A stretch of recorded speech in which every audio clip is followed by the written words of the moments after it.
On the morning of December 1st, 1948, a man was found dead on Somerton Beach, just south of Adelaide in South Australia. He was discovered lying against the seawall, his head resting slightly to one side, his legs stretched out, and his ankles neatly crossed. He wore a brown suit, a white shirt, and polished shoes. His hair was combed, his expression calm. At first glance, he looked like a man dozing after a long night. But he wasn't asleep. He was dead. This man would become known as the Somerton Man, and his case would confound investigators, scientists, and amateur sleuths for more than 70 years. A man with no identity, no known family, no cause of death, and no story that made sense. A man who seemed to appear from nowhere and vanish into mystery. A man without a name. When police searched his body, they immediately realized something was wrong. He carried no wallet, no money, no driver's license, and no identifying papers. Even stranger, every label had been carefully cut from his clothing. His tie, his trousers, even his underwear bore no tags. The shoes on his feet were highly polished, yet they showed almost no wear. It was as if he had not walked across the beach at all. Some suggested he may have been carried to the spot after his death. Inside his pockets, they found ordinary items: a pack of juicy fruit chewing gum, a box of matches, cigarettes, a comb, and 2 tickets. One was for a bus to Glenelg, the other for a train to Henley Beach. Neither had been used. The absence of identification was troubling enough, but the removal of every clothing tag hinted at deliberate effort to erase who this man was. Either he took great care to hide his own identity, or someone else did it for him. Autopsy and cause of death. An autopsy was carried out soon after the discovery. The coroner noted congestion of the organs, blood in the stomach, and a swollen spleen, signs consistent with poisoning. His last meal appeared to be a meat pasty consumed several hours before his death. The coroner concluded the most likely cause of death was poisoning. But there was a problem. Toxicology tests failed to detect any poison known at the time.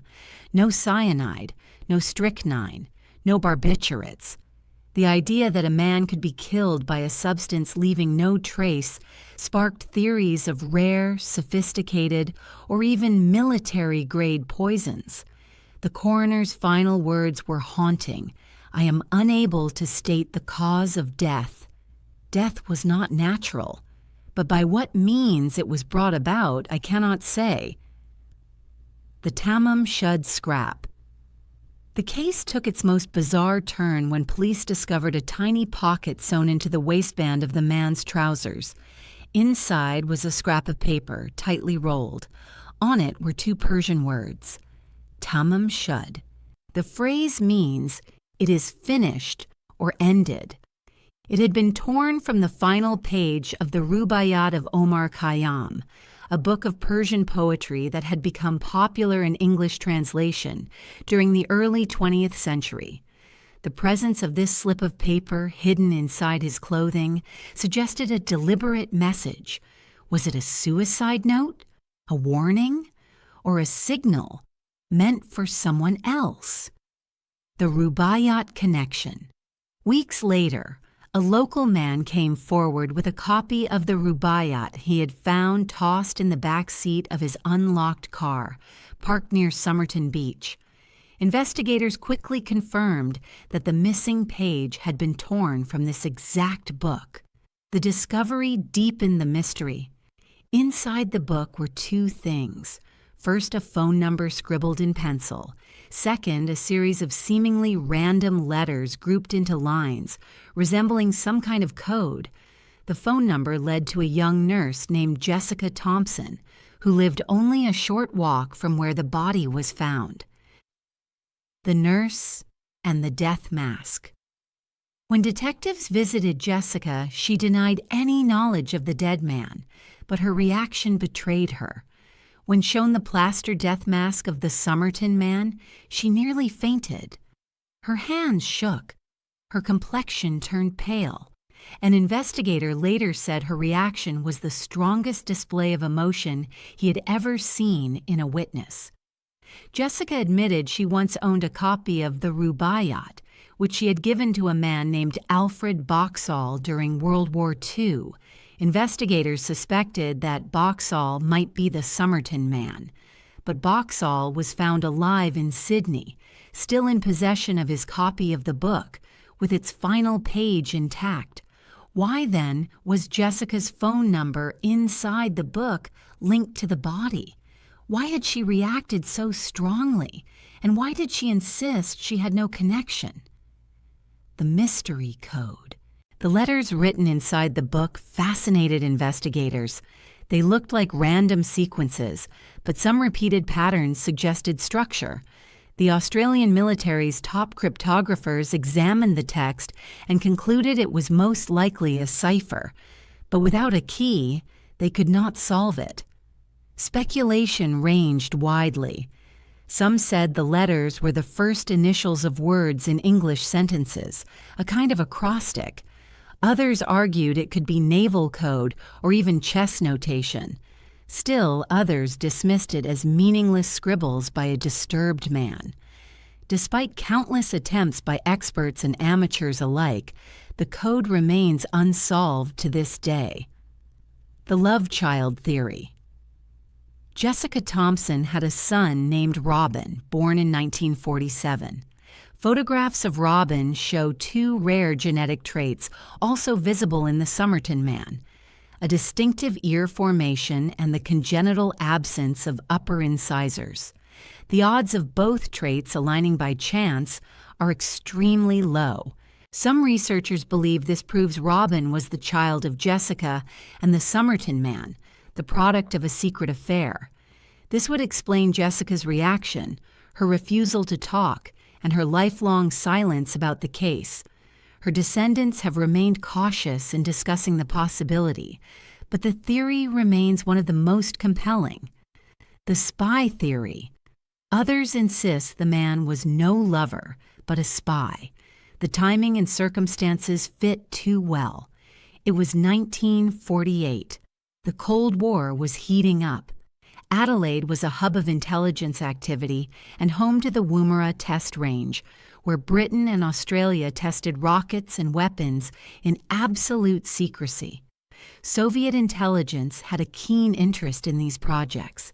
The man's erased identity, his clean shoes, the suspected poisoning, the coded note, and the use of an obscure book as a dead drop all bore the hallmarks of espionage. There were precedents. In 1945, a man named George Marshall was found dead in Sydney with a copy of the Rubaiyat beside him. Another intelligence officer collapsed mysteriously not long after.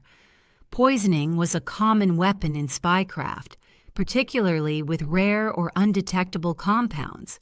Was the Somerton Man a foreign agent silenced by rivals? Was he carrying information? Was Tamam Shud his final message to handlers? The spy theory remains one of the most popular explanations: false leads and dead ends. Investigators followed hundreds of leads. Witnesses claimed they saw the man at a local dance hall. Others said he resembled missing persons from across Australia and even the United States. His fingerprints were sent to international databases. No match was ever found. His body was embalmed and a plaster bust created to preserve his likeness. Photographs were circulated around the world. Still, no one stepped forward to claim him. He became the unknown man of Somerton Beach. Decades of obsession. The case refused to fade. Over the decades, it became an obsession for amateur sleuths and journalists. Entire books were written on the mystery. Conspiracy theories multiplied. Some claimed he was connected to nuclear secrets. Others insisted he was part of a love triangle. Some even speculated he had been an escaped prisoner of war. Each theory seemed convincing at first glance, but none solved all the puzzles. the DNA breakthrough. In 2021, after years of lobbying, the Somerton man's body was exhumed. Advances in forensic genetics allowed scientists to extract usable DNA from his remains. Genealogical analysis traced his ancestry to a single family line. The man was identified as Carl Charles Webb, an electrical engineer and instrument maker from Melbourne. Webb had separated from his wife around the time of his disappearance, and his life thereafter was poorly documented. On the surface, the mystery seemed solved. But this identification only created new questions. If Webb was the Somerton man, why did he have no ID? Why were all his clothing labels removed? Why was Jessica Thompson's number in the book? And what about the code? For some, the identification closed the case. For others, it was just the beginning of another layer of mystery. The legend of the unknown man. For decades, the Somerton man lay buried in Adelaide under a simple inscription. Here lies the unknown man found at Somerton Beach, December 1st, 1948. His death mask, preserved in plaster, captured his calm, enigmatic features and became an icon of mystery. His story inspired books, documentaries, and endless debates online. Even with modern DNA, the case has never been fully explained. Some see Webb as a tragic figure, a man estranged from his family who died alone. Others see a spy story hidden beneath the surface, one that left behind a trail of clues too strange to be ordinary. The final words found in his pocket still haunt the story. Tamam Shud. It is finished. But is it? The Somerton man remains one of history's most haunting mysteries, a man with no name, no clear cause of death, and secrets that seem destined to remain unsolved.